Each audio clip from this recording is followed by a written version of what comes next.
Even though it's been vacuumed and that sort of thing, there's still dust on the floor.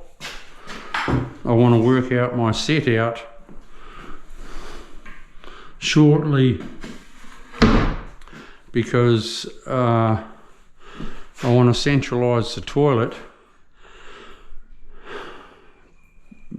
but where your wooden floor is there, it's going to be tiles as well, so it would look nice if it's all lining up and flowing through with the bathroom, the laundry and the toilet.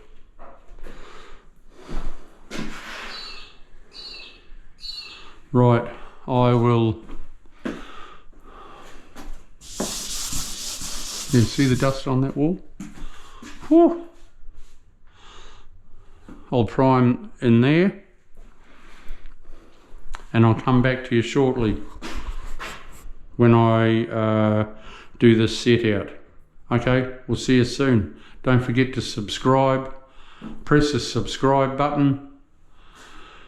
You'll get more of my videos and you'll learn tips and tricks that I have learned over the years I've been doing it.